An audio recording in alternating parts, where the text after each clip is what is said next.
Hello, this is Heather Hoffman. I'm here today with one final card with the January 2020 Kit of the Month.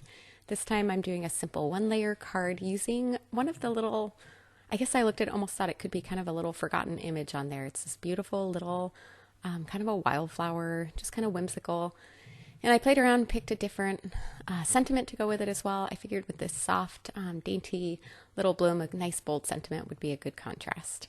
So I'm going to start off by stamping that sentiment at the bottom of just a top folding white A2 card. I'm going to use my Misty to line it up. It's kind of my favorite way to stamp foolproof, and I took a few seconds there just to make sure I didn't have my sentiment upside down. I hope I'm not the only one that's ever done that. Nothing quicker to ruin a card than stamping your sentiment upside down. I stamp it 2 times. I just like that nice crisp black bold image. You don't have to, but when you have a Misty and you can, I just kind of figure why not. All right, so I stamp my sentiment first, and I'm going to use some Post-it tape to mask off that sentiment at the bottom. You could use some grid paper or a ruler to make sure and get this even. I just started with the bottom one and lined it up, and then made sure the top one lined up over the top of that, nice and even and square, so I knew I'd have a straight line at the bottom to use as my base. And I started off, I was going to use my Misty to go ahead and stamp. I picked a fun, bright, fresh color palette, kind of a rainbow of pastel ink colors. And I was going to use my Misty, and then when I started doing it, I realized, no, I kind of want to move this around and kind of adjust it as I stamp it because of kind of the little soft lines of this. I wanted to be able to adjust it and stamp it multiple times.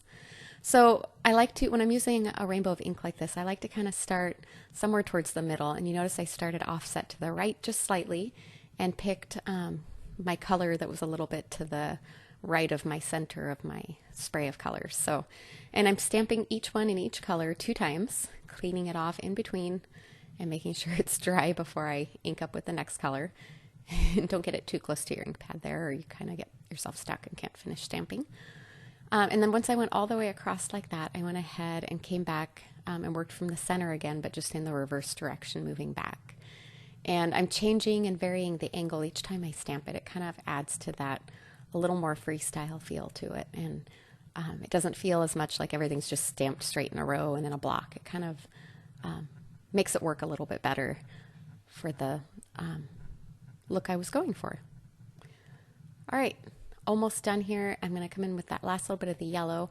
And about this point is when I decided I wanted to make that bouquet just a little more full.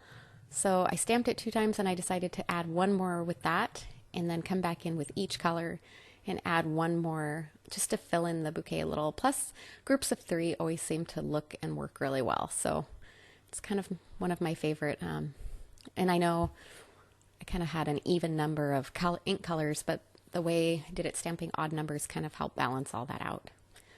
All right, as soon as we finish those last 2 colors coming in, I love these bright pastel, happy, springy colors. When we're right here in the middle of winter and everyone's getting excited for spring to come, it's just a good time to be looking forward to those. All right, now I'm going to pull off that Post-it tape, and that gave me a nice crisp line right above my sentiment.